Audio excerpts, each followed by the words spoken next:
Hello friends, welcome to Mr Chanti talks. So friends, ఈరోజు అయితే Naresh garu main క్యారెక్టర్లో నటించిన Veeranjaneyulu Viharayatra movie OTT review మనమైతే తెలుసుకుందాం. ఈ మూవీ 2 hours 10 minutes యావరేజ్ డ్యూరేషన్తో ఈటీవీలో డైరెక్ట్గా స్ట్రీమింగ్ అయితే అవుతుంది. Director by Anurag పొల్లుట్ల.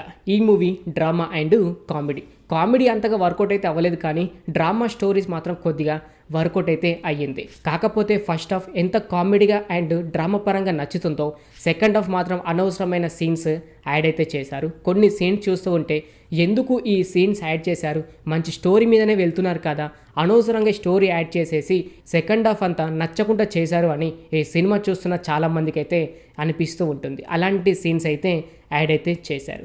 బేసిక్గా స్టోరీ విషయానికి వస్తే 1962 నుండి బ్రహ్మానందం గారు రైల్వే ఉద్యోగం చేస్తూ ఉంటే ఒక అన్ఫార్చునేట్లీ చనిపోతాడు.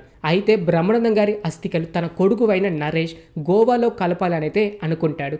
అయితే ఈ గోవాకి వెళ్తున్న ప్రయాణంలో వీరు ఎలాంటి ప్రాబ్లమ్స్ని ఫేస్ చేశారు, వీరి మధ్యలో ఎమోషనల్ సీన్స్ ఏంటి, కామెడీ సీన్స్ ఏంటి, ఎందుకని బ్రహ్మానందం గారి అస్థికలు గోవాలో కలపాల్సి వచ్చింది అనేది మీరు ఈ మూవీ చూసి తెలుసుకోవాల్సి అయితే ఉంటుంది. స్టోరీ అయితే చాలా నచ్చింది, కానీ అనుకున్నంతగా పర్ఫెక్ట్ అయితే లేదు. ట్రైలర్ చూశాక మాత్రం బ్రహ్మానందం గారు వాయిస్ తోటి, అలాగే కమెడియన్ అయిన ఈ నరేష్ గారు, అలాగే అతని కొడుకు, ఇవన్నీ చూస్తూ ఉంటే 90s కిడ్స్కి మాత్రం ఏదో ఒక ఎమోషనల్గా కనెక్ట్ అయ్యే సీన్ ఉంటాయని అనుకున్నాను. కానీ బ్రహ్మానందం గారు అలాగే తన అస్థికలు ఈ స్టోరీని పక్కకు పెట్టేసి వీరి మధ్యలో వచ్చిన డ్రామా స్టోరీని సినిమా అంతా తీసుకొచ్చారు. అది మాత్రం మీకు అంత పర్ఫెక్ట్ అయితే అనిపించదు. ఫస్ట్ హాఫ్ చూసుకుంటే చాలా కామెడీ అండ్ డ్రామా పరంగా వర్కౌట్ అయితే అయ్యింది. సేమ్ ఫస్ట్ హాఫ్లోనే ఏదైతే కాన్సెప్ట్ ఉందో సెకండ్ హాఫ్ని కూడా రన్ చేసేది ఉంటే బాగుండు, కానీ సెకండ్ హాఫ్లో మాత్రం అనవసరమైన సీన్స్ యాడ్ చేశారు. అది టూర్కు వెళ్తూ ఉంటే ఒక పోలీస్ స్టేషన్ సీన్ అండ్ ఒక హాస్పిటల్ సీన్, అంతేకాకుండా ప్రజెంట్ జరుగుతున్న దానికోసం మాట్లాడుతూ బాధపడడం కాకుండా ఎప్పుడో జరిగిన దానికోసం మాట్లాడుతూ బాధపడుతూ ఉంటారు. ఇవి మాత్రం మీకు అంతగైతే నచ్చవు. ఆ police station scene and hospital scene add చేయకుండా ఉండాల్సింది. మిగతా మొత్తం రోడ్ ట్రిప్లోనే వీరి మధ్య నుంచి వచ్చే కామెడీ అండ్ డ్రామా పరంగా స్టోరీ అనేది ఉండేది ఉంటే సెకండ్ హాఫ్ కూడా అనుకున్నంతగా పర్ఫెక్ట్ అయితే ఉండేది. అలాగే క్యాస్టింగ్ చూసుకుంటే నరేష్ గారు తన భార్య, కొడుకు, పిల్లలు, అలాగే తన అమ్మ, వీరి మధ్య నుంచి వచ్చే కామెడీ అనుకున్నంత పర్ఫెక్ట్ అయితే ఉంది. అలాగే వాళ్ళ యాక్టింగ్ కూడా న్యాచురల్గా అయితే అనిపించింది. కానీ సెకండ్ హాఫ్లోకి ఎంటర్ అయ్యే తర్వాత కొద్ది వరకు ల్యాగ్ అండ్ బోరింగ్ అయితే అనిపిస్తూ ఉంటుంది. అంతేకాకుండా వీరు గోవాలో అస్థికలు కలపడానికి చేసే ప్లాన్ కూడా చాలా వర్కౌట్ అయితే అయ్యింది. అలాగే ఇంటర్వెల్ సీన్ కూడా చాలా పర్ఫెక్ట్ అయితే అనిపించింది. క్లైమాక్స్లో కూడా కొన్ని ఎమోషనల్ సీన్ అయితే యాడ్ చేశారు. కొద్ది వరకు వర్కౌట్ అయితే అయ్యింది, కానీ ఇంకొంచెం మాత్రం కొంచెం ఓవర్గా అయితే అనిపించింది. అది కూడా కొంచెం ఓవర్నెస్ అనేది పక్కకు పెట్టి ఉంటే మాత్రం ఈ సినిమా కొద్ది వరకు ఓటీటీలో పర్ఫెక్ట్ అయితే ఉండేది.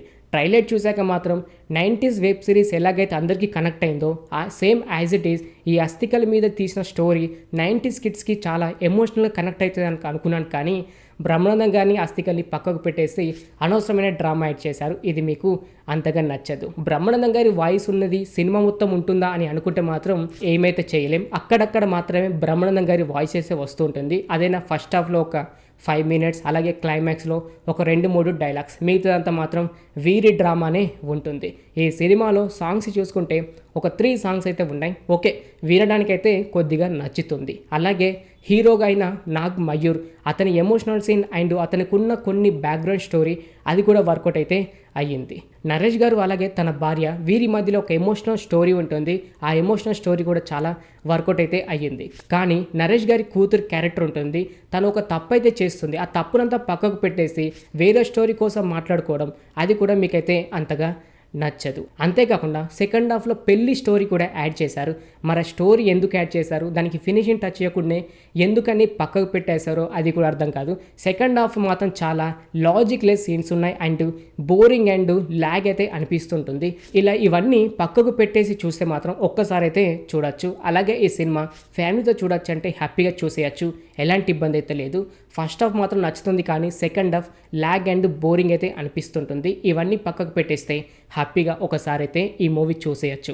ఓకే ఫ్రెండ్, చూశారు కదా Veeranjaneyulu Viharayatra movie OTT review. ఇంకిలాగే ప్రతి ఒక్క మూవీ రివ్యూ అండ్ ప్రతి ఒక్క వెబ్ సిరీస్ రివ్యూ ఇలా ప్రతి ఒక్కటి మీరు తెలుసుకోవాలి అనుకుంటే మన ఛానల్ని సబ్స్క్రైబ్ చేసుకొని పక్కన ఉండే గంట సింబల్ని యాక్టివేట్ చేసుకోండి. మరొక మూవీ ఓటీటీ రివ్యూతో కలుసుకుందాం. Thanks for watching.